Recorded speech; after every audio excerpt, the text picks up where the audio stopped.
You everybody for joining in today. My name is Mirai. I'm Director Programs at Invest to Innovate.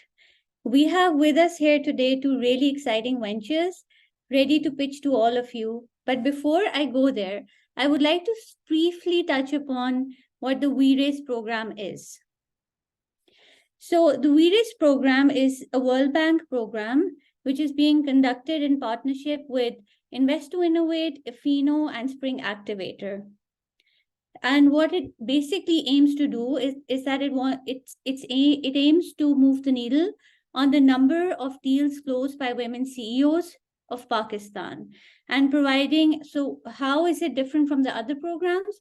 It's basically a very bespoke model, and it provides investor readiness, not only investment readiness support, along with capital intensive coaching support. So it's very one-to-one and cluster based. So the VRaise team has scouted over 100 startups and has provided investment as well as investor readiness support to over 25 startups. A very selective process, but over these 2 years, we've been able to enroll 16 startups in our clusters, and they have gone on to actually raise. We've had 5 success stories, and with a collective amount of $4.5 million in their financing round. So it has been a huge success. But just a few house rules before we begin. So for each startup, we will have a 15 minutes pitch, followed by 10 minutes of Q&A. The questions would be submitted via chat, and towards the end of the session, we would share the founder email addresses so you can get in touch with them. I would now like to invite Serish, founder of BizB, to start sharing her pitch. Serish, are you there? Yes, I am. I hope I'm clearly audible. Firstly, thank you so much, Mirai and Virez and Ali and Paklaunch for this opportunity. So I will just get, sorry, just 1 second.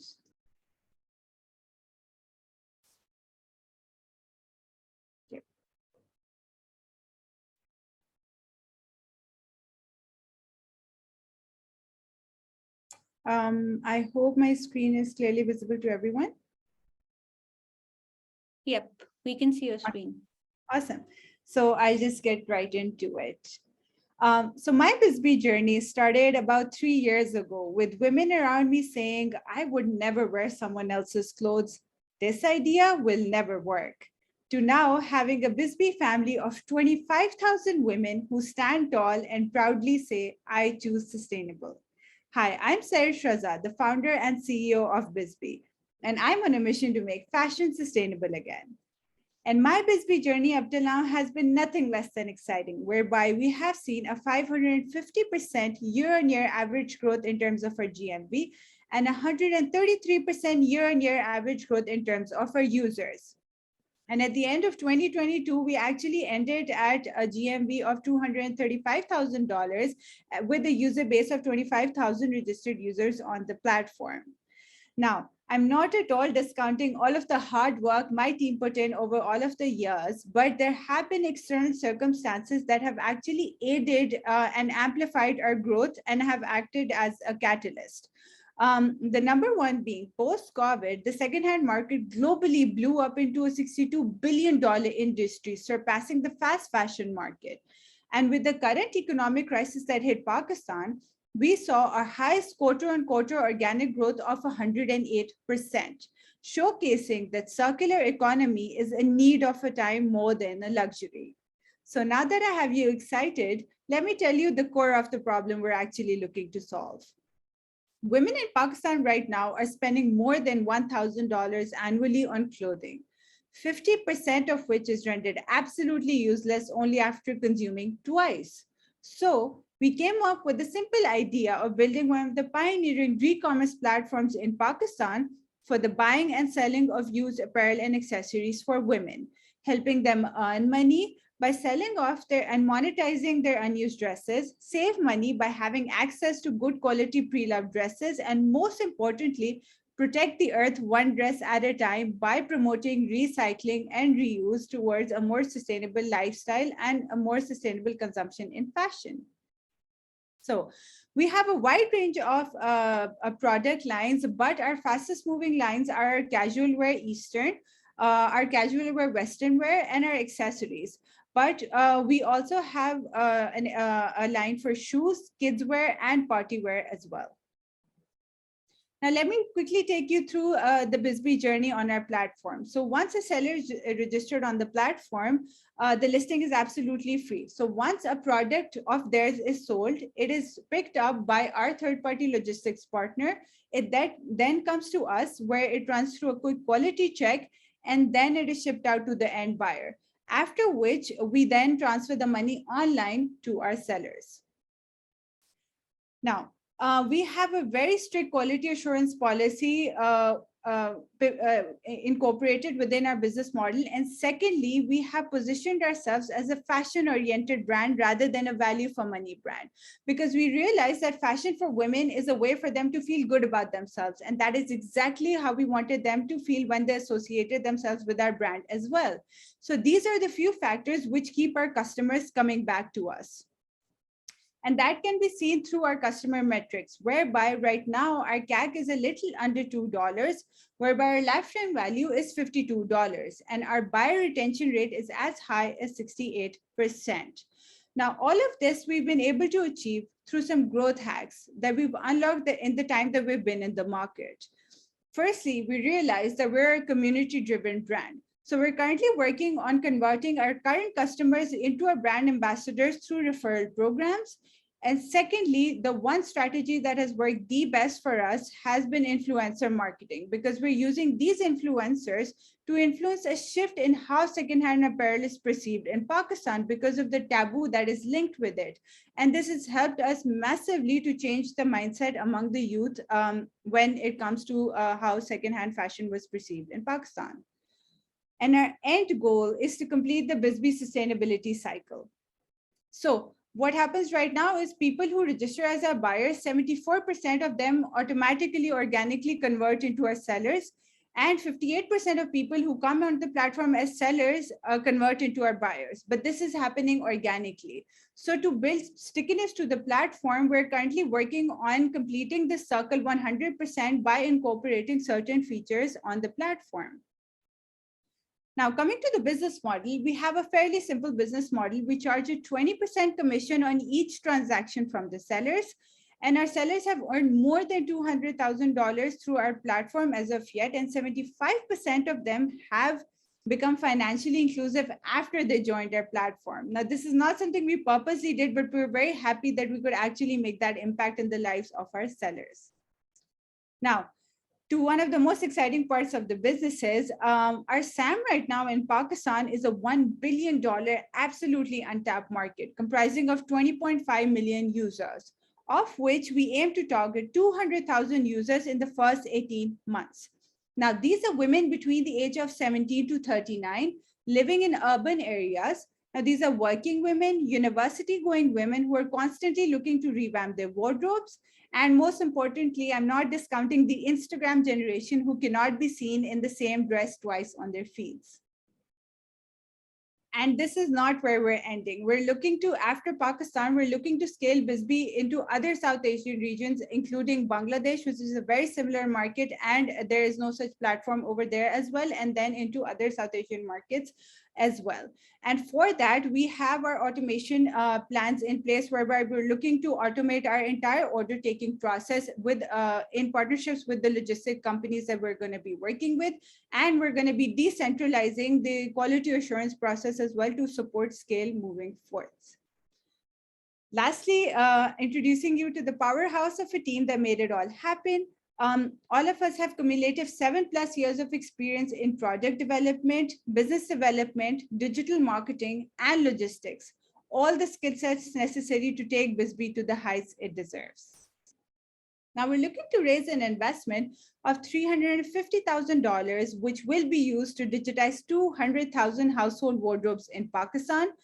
50% of this investment will go into influencer marketing, social media marketing, and referral marketing. 30% would go into operational expansion to decentralize our quality assurance process within Pakistan.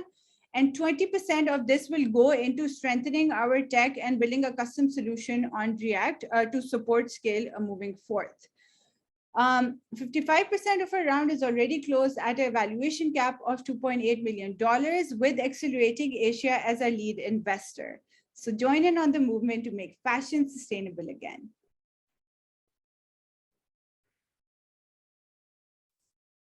Thank you so much, Serish. So we have a few questions. I'm going to take them one by one. So Yes. your first question is, give me a second. Is your audience only women or planning to expand, or are you planning to expand to men and kids apparel as well? So currently it is only women.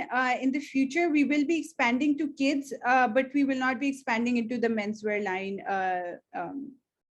Like it's not in our future plans in any case. The second question is, how can you automate the QC, as the manual process will be major bottleneck at scale, and will be a large strain as they move into more cities? So we currently are already in all over Pakistan. So we're not only in Islamabad or Karachi or Lahore. Currently, our services are all over Pakistan. So this issue is not necessarily a bottleneck in that regard, but because eventually when we are going to scale and our audience is going to get bigger, it'll be hard for us to bring all of the clothes from all over Pakistan to one city. So our main sellers are basically concentrated in Karachi, Lahore, and Islamabad, which is why I talked about the quality assurance decentralization. So we'll be having small hubs in Karachi, Lahore, and Islamabad already. We're here. So that the entire process is much more smoother and we'd be able to manage at scale all of the orders that we'll be getting. Thank you so much, Serish. Another question: have you raised previously? No, this is my first pre-seed round. Before that, we were bootstrapped. And okay, so you have another question. What is the minimum ticket size that you're looking for? So currently the minimum ticket size that we're looking for is something between 25 to 30. And should I answer the next question as well? Okay, I'll read it aloud and then you can definitely. Website is a bit tricky to have. Is there an app as well? Yes, there is a seller-sided app. So it's basically only to facilitate the sellers to easily upload and list all of their products, and then they have an entire dashboard over there as well. But for the buyer side, it's only a web app. Okay. And do you have any plans of creating a mobile app moving forward? Yes, for the buyers as well, yes. We do have a plan, but that will be probably 6 to 8 months down the line. There's another question. I'm not clear. Are they operating on a consignment model or a peer-to-peer model? So it's basically, we're kind of a C to B to C model. It is a peer-to-peer marketplace because the listing is done by the sellers themselves. We're not involved in the process. But just for the quality assurance process, we become the mediators. So it's kind of a C to B to C model, but we only get the product shipped once an order is placed for a particular piece of dress. So we're not holding any inventory as such, or we're not buying any inventory ourselves. Okay, so if you could quickly maybe explain the user journey, how does it happen? So I think that would also clarify. Yes. So basically, the listing is done by the seller. So for example, if I'm a seller, I'd be listing myself all of the products, for example, 4 or 5 products that I want to sell on the website. For example, Mirai is buying my dress. She placed an order for it. Then BizB would contact me. They would get the product picked from my home. They would get it shipped to them. Then we do a quick quality check, and in a first in first out method, in the same day the quality check is done, then it is packaged and then shipped out to the end buyer. So that's basically how the process works at the moment. Thank you so much, Serish. One last question we have is, what is your AOV, average order value? So my average order value at this point is something between $25 to $30. Do we have any other questions? Okay, we're going to share Seresh's email address. Okay, we do have another one. Can you share more details on the team? What is the size and the experience? So right now I have a full-time team of approximately 12 people, of which my CTO, she has about 7 years of experience working with three different startups. So these were all tech products. One was in the AR sector, one was in the health tech sector. So she has experience building products for different startups. Then my logistic operations lead basically has 4 years of experience working in TCS. And I myself have about 7 years of experience working in performance marketing as a digital marketer.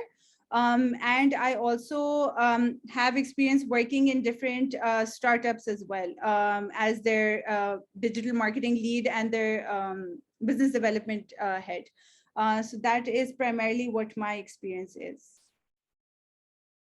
Thank you so much, Seresh. How long does it take from ordering to delivery? So right now it takes something between 7 to 8 days from receiving the order to it being delivered to the end buyer. But that is precisely once the decentralizing of the operations is done, that time would shorten much more. And what is the percentage return and how are the returns being handled at the moment? So currently we have a 5% return rate. And when we receive a return, the seller has an option to get the product shipped back to them, for which they have to pay the delivery fee, or they also have the option to ask us to list the product again on the website. And if it gets sold, it gets shipped directly from our warehouse. So that's primarily how the returns are handled at the moment. What is the average order fulfillment cost? So out of the 20% commission that we're charging, approximately 40 to 45% goes into our order fulfillment. Basically is our order fulfillment cost. What's the six-month retention rate? So we generally calculate our retention rate over a period of 4 months. And for that, our buyer retention rate is 68%, whereby our seller retention rate is approximately 80 to 82%. And how do you accept your orders today? Is it primarily online? All orders are online? Yes, all orders are placed directly on the website. And what are the daily order numbers? In the past 2 months, we have reached at approximately 70 to 80 orders per day. Okay. Month-on-month growth in revenue and the number of orders. So if I talk about the last 2 months, so basically we ended December at a revenue. December was our highest, so we ended that at orders. We had 1,500 orders, and we ended at a GMV of approximately $32,000. And in January, we ended at approximately 2,000 orders. And February is a dip season because that's the 1 month when the weather is changing. So February and September are two of our months that are a little low in terms of sales. So this month we have approximately 1,600 orders on the platform. And how do you gauge customer service? So right now there are two actually teams that we are investing in. One is customer service and one is our operations. So we have a customer service team that is particularly one focused towards the sellers and one focused towards the buyers. So we're very closely look at all of the queries. I personally do as well. And we make sure that we have 100% customer satisfaction rate. Okay. And do you use any forms or any sort of methodology to actually gauge customer service, or do you have a helpline? How do you? We have a helpline, yes. at this Okay, point. excellent. Yeah. Excellent. And what is your CAC and LTV? CAC is something between 1.5 to $1.9, and our LTV is $52. The ratio being? Extremely sorry, I don't know the ratio, but yeah, so it's $2 CAC and $52 is our LTV. Excellent. What is the biggest concern for you today? So my biggest concern at this moment would be probably, to be very honest, the operation side of it. So we're currently, our logistics in Pakistan aren't necessarily in the best possible, like they're not very automated and they're not very friendly that way. So my biggest concern would maybe be in terms of when we want to scale and we want to automate processes more, their support from that end. But there are a lot of new startups that are coming in the logistics sector, which are very friendly in that regard. So I'm like 6 months before, that was one of my biggest concerns, but it's getting a lot better now. So I'm guessing 2, 3, 4 months down the line, this won't be a big concern for BizB anymore. And any impact due to the macroeconomic situation, the economic slowdown that we see nowadays? Yes, we actually, starting last May, we started seeing a lot of organic growth on our platform, and with in the current months, we've actually seen an increase in terms of our users organically, which naturally, I understand that because of the economic crisis, people are now shifting to secondhand, not only as a luxury, but it's becoming more of a need for them. So we've seen a higher adoption in the past few months. Got it. And who would your major competitors be? So my major competitors, number one is Facebook. Number two is we have Secret Stash in Pakistan. Then we have so in this sector, these are the two that are big and are working at scale at the moment. So these would be the two. Is the pre-loved product imported or manufactured in Pakistan? No, so basically our model is that it's purely whatever I'm wearing or whatever Mirai is wearing, may it be from Khadi, may it be if she bought it from Zara when she went abroad, it's basically what a Pakistani woman would have in her wardrobe. So it's not necessarily imported. If someone has imported Zara's, they sell it off, but it's not necessarily that we're importing or we're taking clothes which are imported from abroad. Are your biggest seller items wedding dresses, Western or Eastern clothes? Western, Eastern, casual wear. Okay. How do you compete, or how are you different from Instagram thrift shop pages? So thrift shop page, it is absolutely impossible to scroll through an entire Instagram page to find something that you like. So obviously you would eventually need an e-commerce platform. And that is exactly where my idea stemmed from as well. There were already thrift shop pages and there were on Facebook groups, different people selling different products. And my problem at that point as well was there was no e-commerce platform, or there was no one website where I could scroll through a variety of pre-loved apparel and accessories. So A, that, B, we have a competitive advantage because of the amount of scale we can go to, and because we have a product. And thirdly, we have a lot of strategic partnerships as well with logistics companies, which everyone would not necessarily have access to. So these are few things that kind of set us apart from not only an Instagram page, but any other platform also coming into this particular industry or business in Pakistan. And how will you use the capital that you're requesting for? So basically, the major chunk of the capital would be injected into increasing our user base. So currently we have 25,000 users on the platform. We're projecting with this injection of capital, we'd be increasing that to $200,000 by the end of the next 12 months. Secondly, we would be using it for the operational decentralization, as I talked about.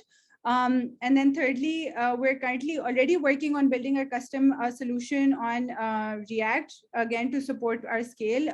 But we would also be working on incorporating AI to improve the overall buying experience on our platform. So tech, operations, and then marketing. Okay. I think the other one is a statement. Is the valuation realistic? So how have you calculated the valuation? So basically, we have discounted the valuation because as I told you, we have Accelerating Asia as our uh, um, lead investor. Please. I had a detailed discussion with them regarding our valuation, and then so we've discounted the valuation just because we're in Pakistan and because of the current economic situation. But given the market size and given the space in the market, this valuation is realistic as per our understanding and as per all of the investors that we have talked to and all of the investors that have come on board with this valuation. Okay, the next one is more of a statement. So I'll go to the follow-on one. If the seller chooses to have the order kept with you in the warehouse, but it doesn't get sold right away, how long do you hold it for and what happens next? What is the 1 week. process? 1 week we keep it at max, after which then it is sent back to the sellers. Okay. And what is your exit strategy?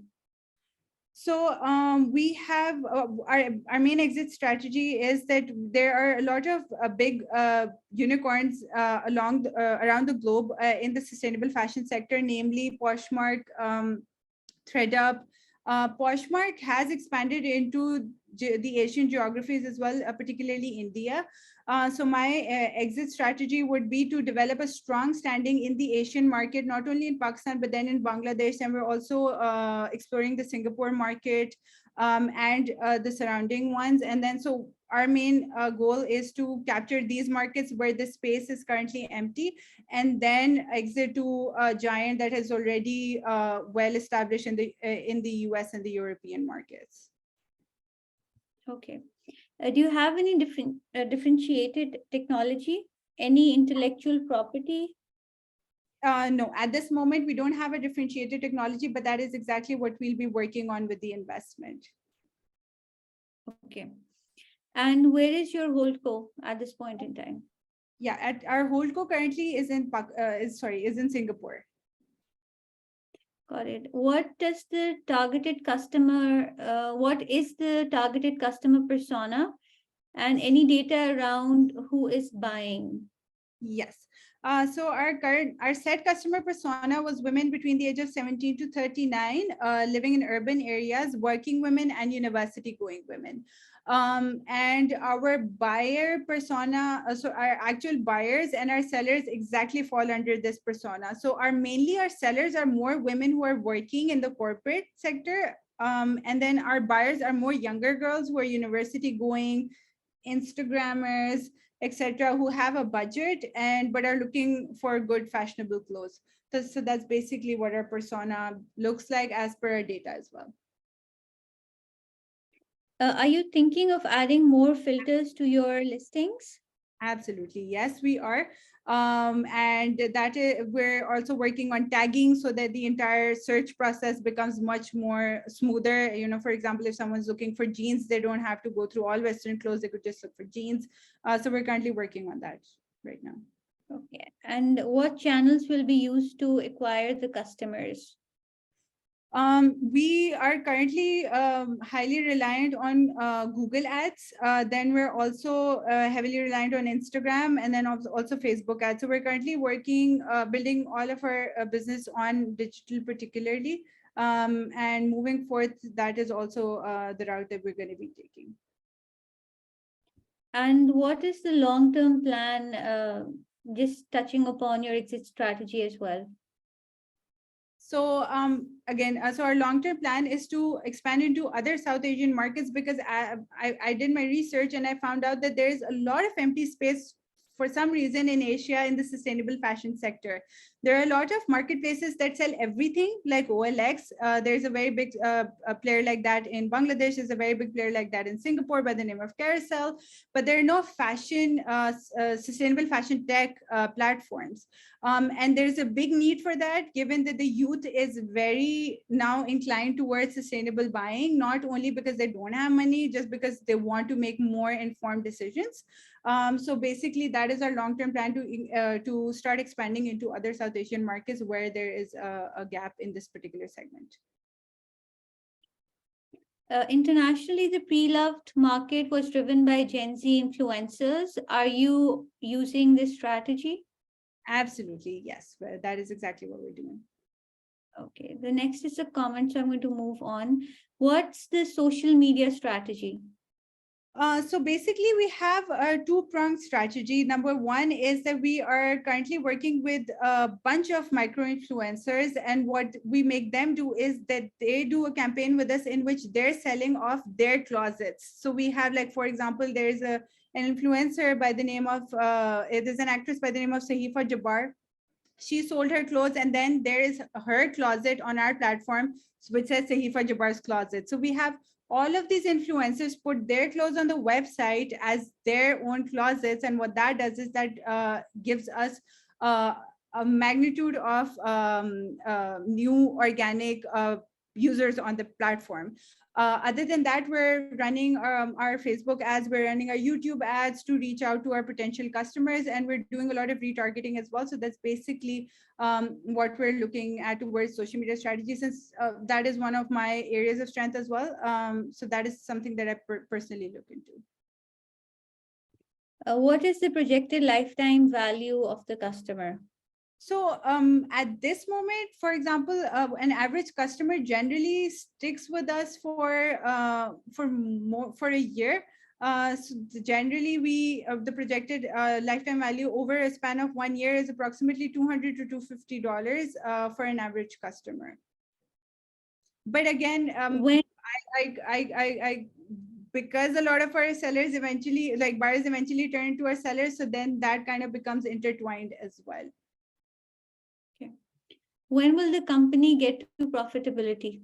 By the end of 2023. Okay.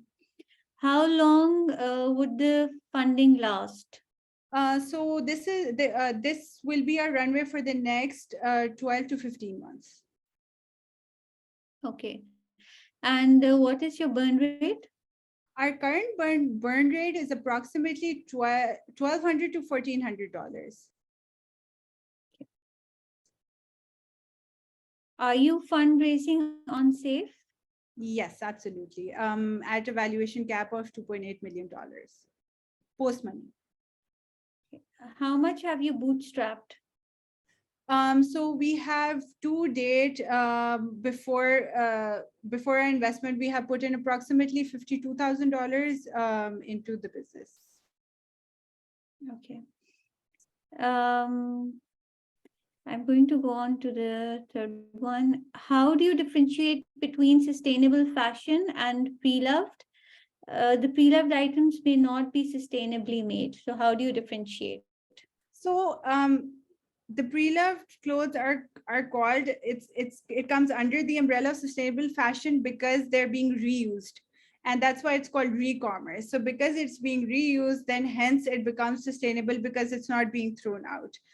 So that's primarily how we become a pre-loved / a sustainable marketplace. How much sales have you gathered via Google Ads? Is that the best medium? Yes, our major chunk of sales actually does come through our Google Ads, and that has worked much better in the past few months over Facebook, because Facebook recently has closed down all ads towards iPhones. So we shifted towards Google, and that has worked really well for us. Especially YouTube ads do really well as well, as compared to Google ads. So yeah, so that has worked really well for us. Approximately 80% of our sales comes from there. Excellent. Thank you so much, Serish. We'll be sharing your email address with all the participants here, and all the best. Thank you so much for joining in. Address, and that is why we weren't able to connect. No problem. So I would request you please to, if you could start sharing your deck. We'll Sure. have a 15 minutes pitch and then we'll have Q&A afterwards. All the Sure. best. So can everybody see my screen? Yes, we can see it. All right, great. So hi, everybody. My name's Laiba, and I'm one of the co-founders at Closet. So everybody wants a fairy tale wedding, right? The one with the Sabyasachi lehenga, events at courtyard, 14 to 15 dishes. But here's the not so breaking news. Most of us can't afford it. And then what do? We either compromise on our dreams or we take out huge loans and then stay in debt for years to come. That is a problem that me and my co-founders saw with our friends and family. And we thought that we needed to do something about it. So what was the most wasteful expense that people did at weddings that we could curb? And we realized that it was clothing. So clothing for weddings is super expensive. It is hardly worn twice, and then it ends up in the cupboard and then it stays there for years to come. And that is why, ladies and gentlemen, we present to you Closet. Closet is a fashion rental marketplace where people can rent out the same amazing outfits at just a fraction of the cost, and also lend their own extra outfits to earn passively. This makes clothing affordable, convenient, and sustainable. So we're a fair share business model, and so we get lenders on board with the help of an approval negotiation-based interaction.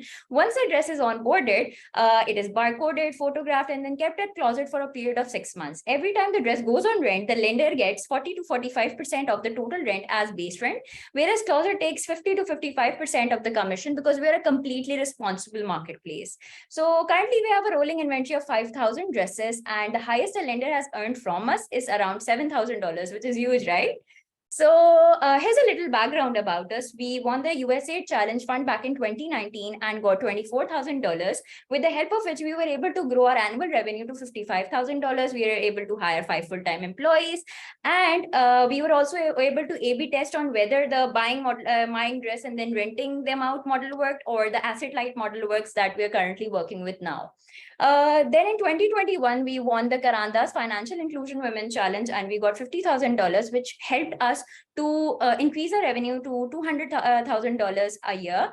And it helped us to hire 17 full-time employees and increase our average bucket size from $46 to $63.5. So 2022 has been an amazing year for us. So we generated a total revenue of $261,000, and we served 3,000 plus happy unique customers. So why should you actually invest in fashion rentals? Well, it is a market opportunity that's worth tapping into because it's all over the place and everywhere. So Closet aims to become the largest fashion rental marketplace in the region. If we're talking about the numbers, well, according to Grandview Research, the total fashion rental marketplace is worth $63.4 billion.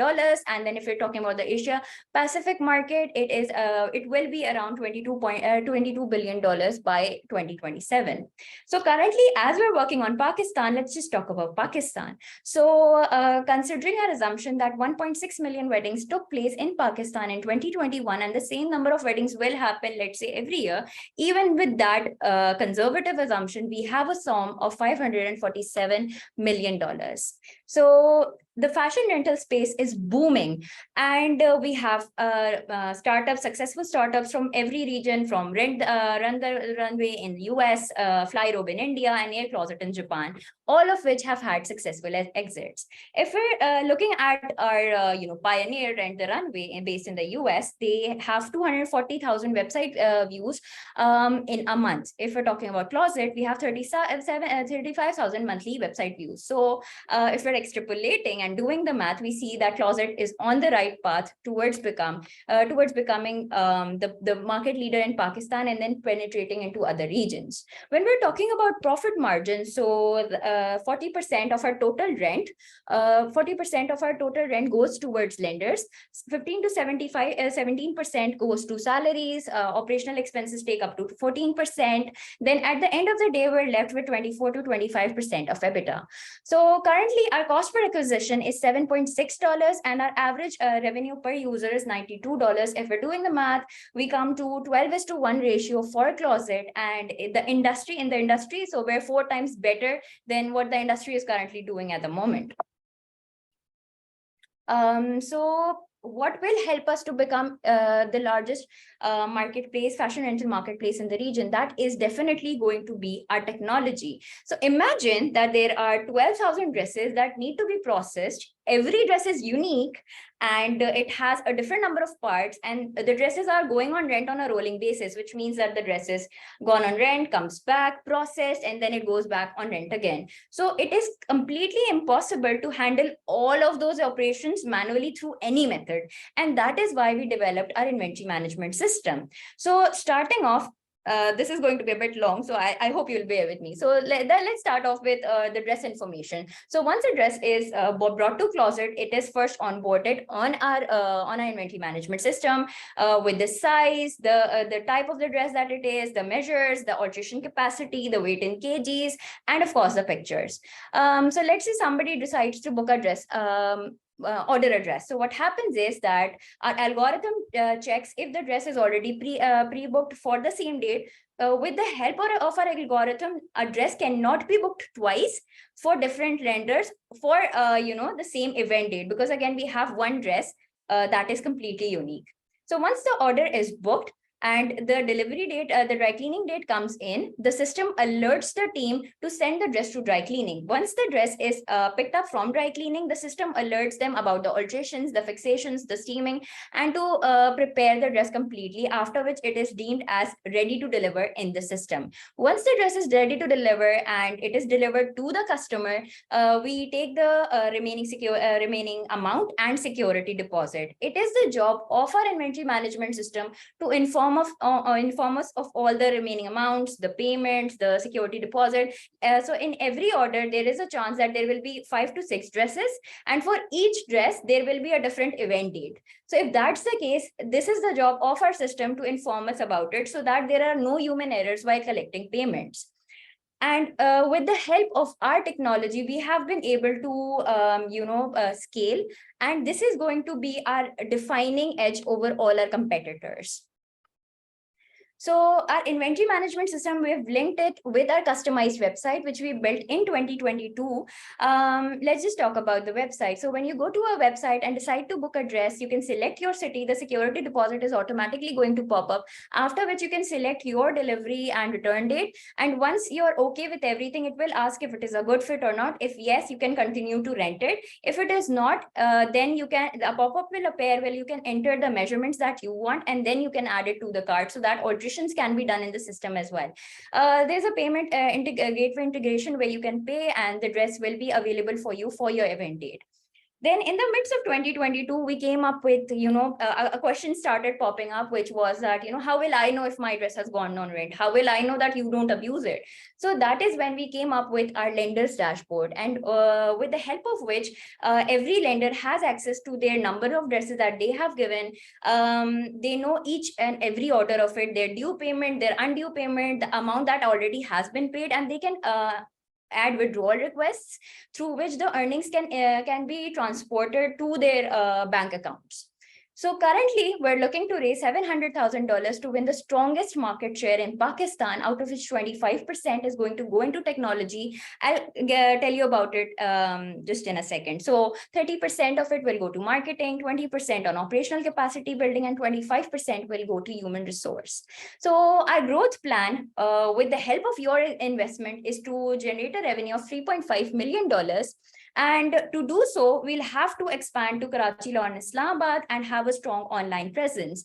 For Q2, we're working on, launching Closet's Android and iOS application. For Q3, we'll be working on completing all our technology components and also increasing our revenue share from 19% online, which it is currently, to 40% online with the help of in-app discounts, cross-selling, and prompt free deliveries across Pakistan. For Q4, we're planning to set up a pilot in Dubai, because the Middle East destination wedding market is worth $5 billion. So our future technology, with the help of the investment, so we're not just going to improve our UI UX of the current technology stack. We'd be working on our mobile application, with the help of which we'd be able to cross sell. We'd be able to recommend better options for our client based on their own fit, based on their personalized choices, their likes and dislikes. Then comes the RFID technology. So we're not just working on the front end with where the customer can book, we need to ensure that we have our processing that's very tech enabled as well. That is why we need our RFID ID tags and the technology, so that finding address would be easy, so that there is no chance of theft and loss. And then at the end of it, we're able to analyze the dress processing cycle as to what time it takes for the dress to be completely processed, when it goes, when does it come back, how is the cycle looking like. And then finally, we'll be implementing AI models for renting and lending, the first of which will be for the first one will be for lending. So currently we have 15,000 forms pending for lending out dresses at Closet, and with the help of the AI model, we'd be training them with our past data, so that they can code based rents and onboard dresses that are that will go on rent at least thrice. So that will increase the quality of the dresses that we onboard at Closet. We'll also be able to predict the dress wear cycle, and also at the end of it, as part of our big plan, we'd be able to create suitable packages for customers by asking them relevant questions regarding their budget, their likes and dislikes, and other personalized features. So what is our big picture? We plan to become the Airbnb of wedding services, and fashion rentals will of course be our core business model that we work on day in and day night. But also we'll be taking bookings for wedding venues, decor services, makeup services, and then photography and videography services.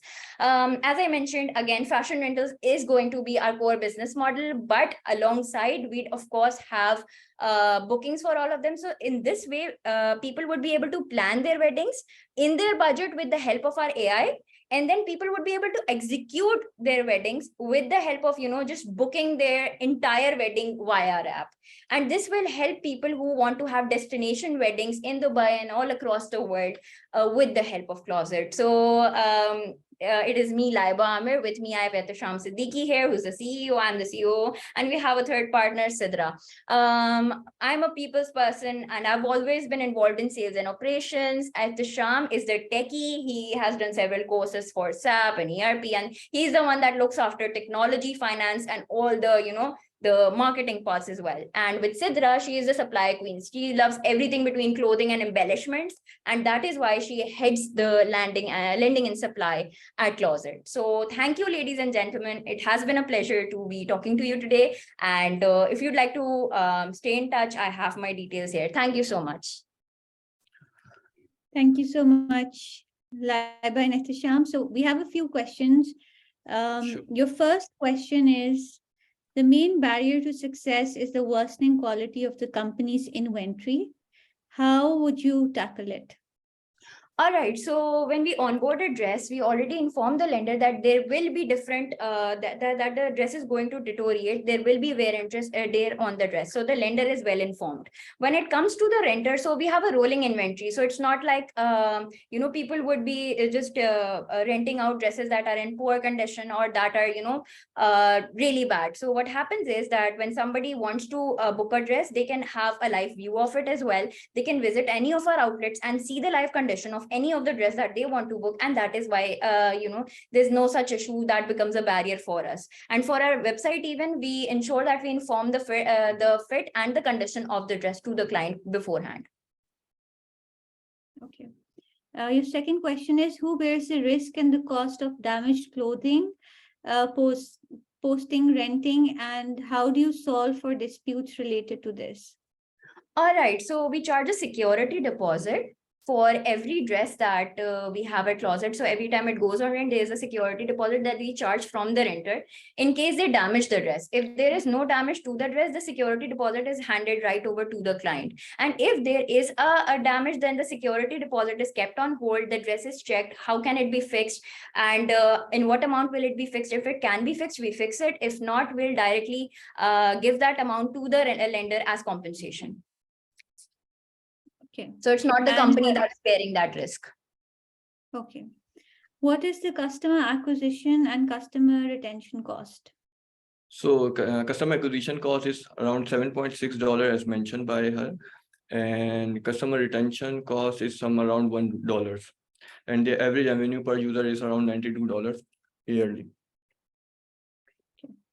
How much will you see your operational costs increase? The dry cleaning itself seems to have a big cost. So for as we have insourced the dry cleaning and all other processing, including fixation, so the total our expense is for operation is 13%, out of which 3% is dry cleaning and fixation costs. Other than 10 is the rent and other operation costs. So it will reduce by time with the expansion. So Because it's all in-house. exactly. Okay. Fashion rental requires a different approach to customer relationships as compared to traditional retail. How do you approach new customers to build that relationship? All right, so first thing that is involved is our marketing. So we focus on two main aspects. So when we're talking about our clients, the two main clients are working women. And then the second core group is the mother figures who have a wedding coming up for their daughter or their son.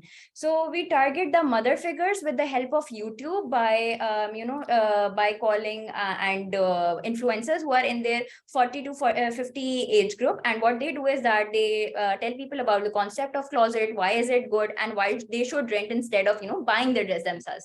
So that is why that is how we're able to break that taboo and shatter those societal barriers. And then when it comes to talking to them, we have our physical outlets in Karachi and Lahore where people can come in, meet with the staff, see the dress themselves, try it on for their wedding, and then book as well, along with our online.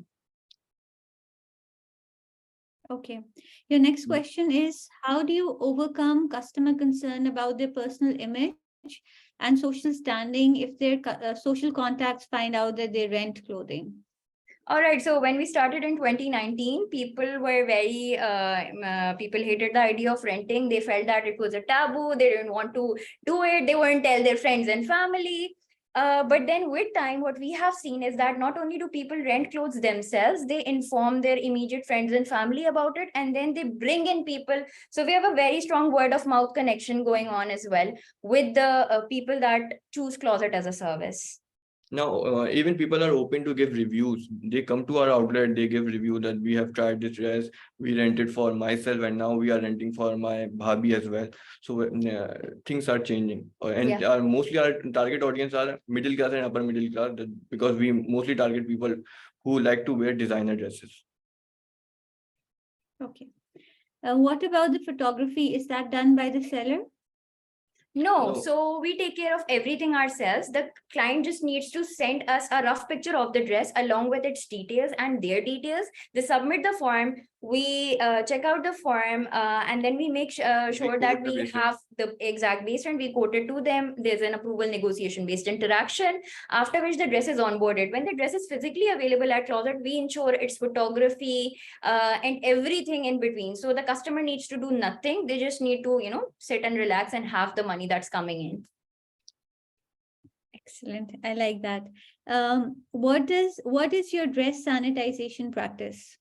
All right, so the first step is always to the hygiene part of it. So we send the dress to dry cleaning. Now there's two aspects of it, right? So there's deep cleaning of the dress, and then there's the cleaning of the overall dress. So for deep cleaning, we use different chemicals with the help of which we're able to get rid of any stains or any particular issues in the dress, after which it is going for a complete cleanse. For the complete cleanse, there are two ways to do it. One is to use chemicals and to actually dry clean the dress, and the other is to wash it. And that is where our experts come in, who decide on whether we should do the first step or the second step, so that we're ensuring the life of the dress while it's renting time at closet. Okay. What is your exit strategy, and where is the holdco?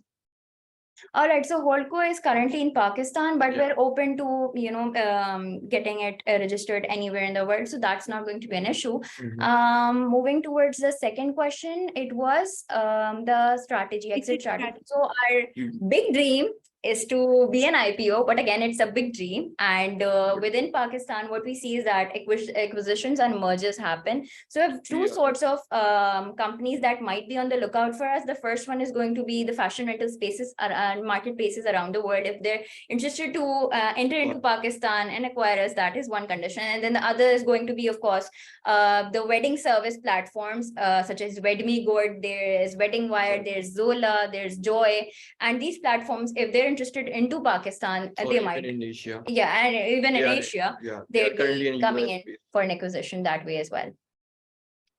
Okay, and do you have a subscription model? No, we do not. Okay. How would it compete against peer-to-peer solution like Wardrobe? I'm sorry, I'm currently unaware. I don't have the knowledge of what the Wardrobe does. So, okay. If it does, then technology is our edge for them. Yeah. Okay. How many times do you have to rent before you turn profit? So if we look into the 10 month data, so on average, each dress has gone for 4.33 times, but it totally depends on the dresses. Yes. So you're not able to generate the profits from your dress. The whole point of it is that you're able to extract out the maximum amount from it. Now there have been people who have been able to earn more than the amount that they spent on the dress, like the one that I've shared, the 7,000 person. So she got the dress for around $2,000, and she has earned more than $7,000 on that very dress because of the constant renting of it. So it completely depends on the dress, on its demand, and the price at which it was bought. Okay, the next is more of a comment, so I'm going to go to the next one. Doesn't keeping a security deposit pose a cash flow challenge? Okay, so for the people who are taking the higher end dresses, we normally take the check, which is cross check, and if we say that if you deliver it, if you return it back on time and there's no damage in the dress, so the check give it back to them. But for the people who have the lower ticket size, they have to pay us the security deposit. Yeah, in cash. But in future, we will be creating a level for them. So with the application, we will be launching the level 1, 2, 3, 4. So let's suppose if someone is on level 3 because they have rented a lot of dresses from us, so their security deposit will be waived off. So that will enable us to get loyalty from our customers without having to reduce the rent prices. Okay. Your next question is, how do you manage alterations for everyone on the same dress? All right, so we enable alterations, but there's a limit to it. So our team decides the alteration capacity of a dress when it is onboarded on the system. So if it's with the capacity, we have our in-house tailors, karigars, all of those people involved to ensure that the dress is fitting to the client. Okay. What is the security deposit and what percentage of the dress? All right, so it depends on the dress's rent. There's different tiers depending upon the city that you're renting in. So if you're renting in KLI, it is going to be tier 1, and then the rent will depend on the different slabs. So let's say the rent is 1,000 to 2,000. The security deposit is going to be 1,000. If it's 2,001 to 5,000 rupees, the security deposit is going to be 2,000 rupees.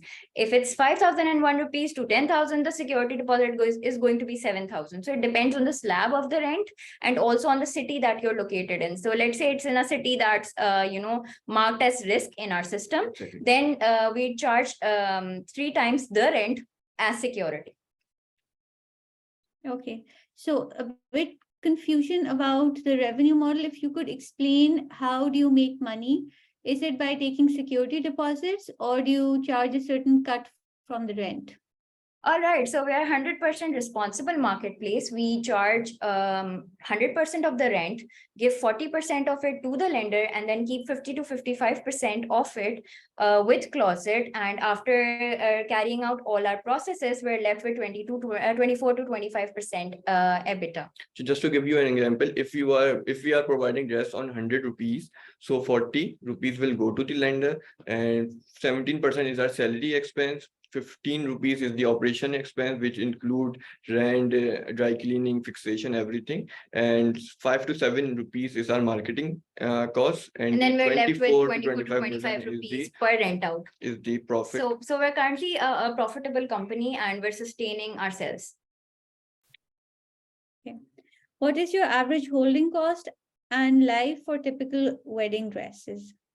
All right, so we hold a dress for 6 6 months months. for starters, right? And the average holding cost is around, it will be around maybe 30 to 35 rupees per outfit.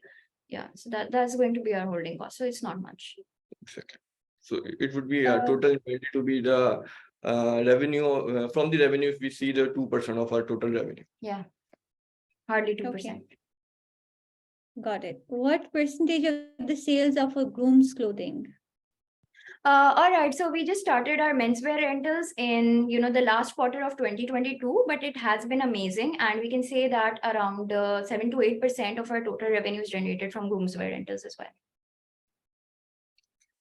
And how do you optimize holding inventory versus fashion trends? So our team, so we have a designer team at the back end, and then what do they do? Because we currently don't have AI. So what we do at the back end is that we have designers who decide which dresses will go on rent based on past trends and at what rent will they go. And currently at the moment, 78% of the inventory that we onboard at Closet goes on rent. At least once. Yeah. For scaling, are you looking into going beyond renting only bridals? Of course, So we we have have formal, semi-formal, all sorts of dresses currently also. It's not just the bridal dresses. And as I mentioned in my presentation, our big picture is to become the Airbnb for wedding services. So that's the big plan, but we're starting humble, and that too in Pakistan at the moment. Okay. And what about the company's competitors in Pakistan? All right, so if we're talking about direct competitors, we have Madam Porter, we have Let's Rent It. Those are the two names that that come to my mind, who are working on the renting model in Pakistan. Madam Porter is sort of a subscription service, and they have a fixed rent for their dresses. So it's 5,400, 7,500 for 2 dresses, 10,000 for 3 dresses, sort of that sort of model. And Let's Rent It does what we do, but they're more towards designer options, whereas we are a mass market sort of company. Okay, so the next question, I think you've already taken that. What is your likely exit? I think that has also been taken. Yes.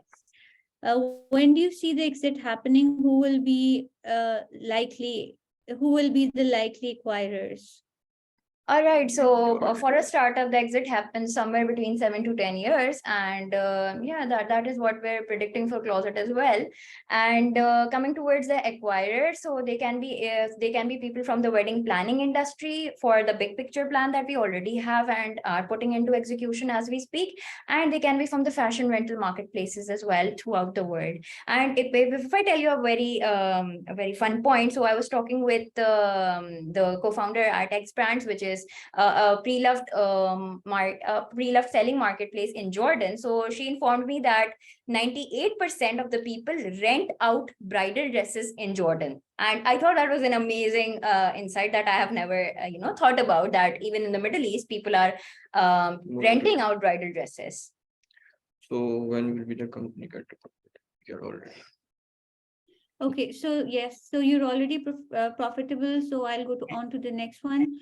Will existing investors participate in the round? If you So could please. we've never raised. So it's going to be our seed round. Yeah, it's going to be our pre-seed round. We have never raised, and as I mentioned in the background, those were grants that we got. Okay, what milestones will the financing get you? All right, so we're targeting a revenue of $3.5 million. And in order to achieve that, we'll be working towards our technology as core, then our marketing, operational capacity building, and finally our human resource. And your current monthly orders? So our current monthly orders are between 400 to 600, depending upon the season. Okay, I'm skipping the questions that have already been answered. Sure. In the interest of time. Which method have you found to be most effective to trigger sales?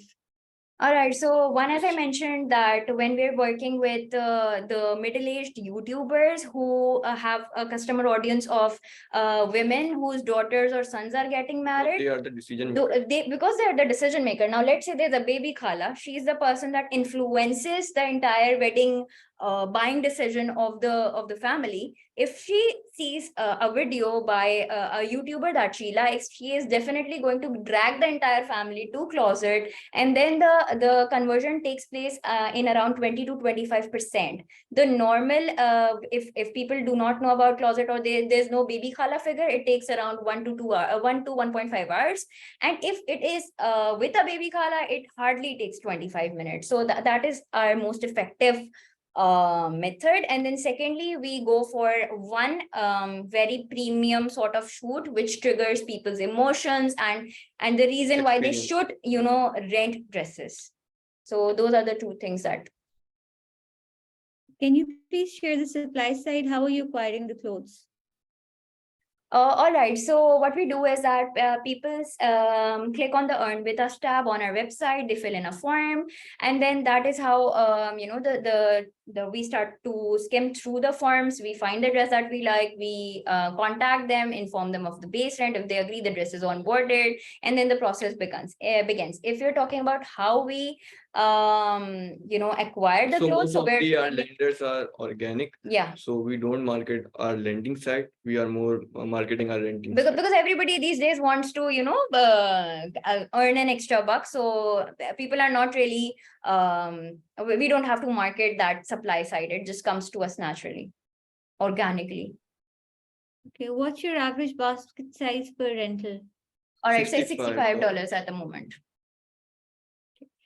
Who decides the rent per clothing item? The lender?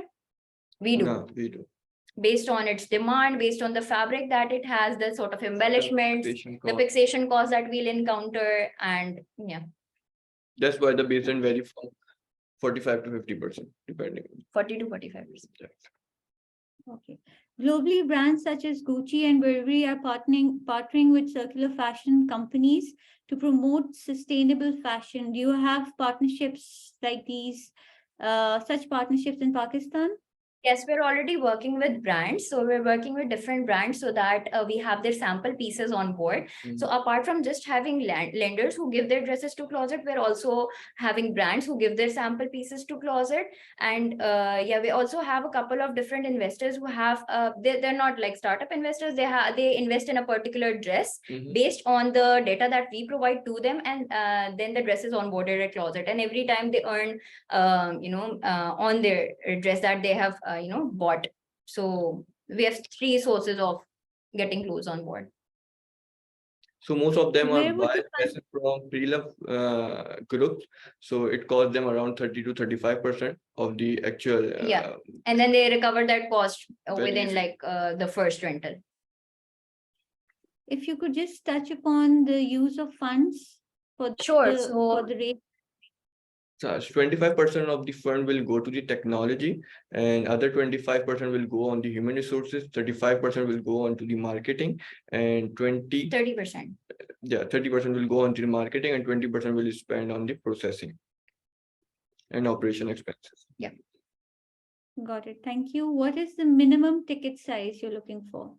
So we're aiming for $75,000 to $100,000. We are targeting for angel investor. Okay, what's your customer base growth rate? Basically it depends on the seasonality. So if we look at the best season for us is the third quarter and fourth quarter. At that time it is growing at 25 to 35%. And for the second is the least season for us, and first quarter is the normal quarter. Excellent. What's the burn rate, and what will the burn rate be in the next 13 to 15 months? So currently our cost is around 10,000 to 15,000. Our burn rate is around 10,000 to 15,000. But we still are profitable. So it's like.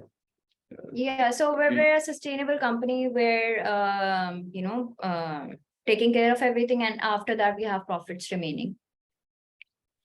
How did you grow in COVID? If you could just touch upon that. Or so it's my fun, it's my most favorite topic to talk about, because in COVID is when closet actually saw itself growing. That because everything was shutting down, nobody was, the markets were closed and people were having really intimate events, and that too secretly. And that is when they opted for closet, because they decided that it's going to be a waste to buy such an expensive dress and not have like a big flashy wedding. And so people started to rent clothes out, and the word of mouth spread, and that is how we were able to sustain ourselves post COVID as well. Thank you so much, Laiba and Etisham. I'm getting some messages directly, but I think in the interest of time, we would be closing the questions. So we apologize for that. Thank you so much. Ali has shared the email addresses of both the founders. So all the best. And if we have no more questions, Ali, let me know if you're ready to close. Yeah, I think it is. Great job. Thanks, folks. Thank you so much for having us. Thank you, Thank you everybody, so for joining. Thank you. Thank you, everybody. Allah Hafiz. Love is.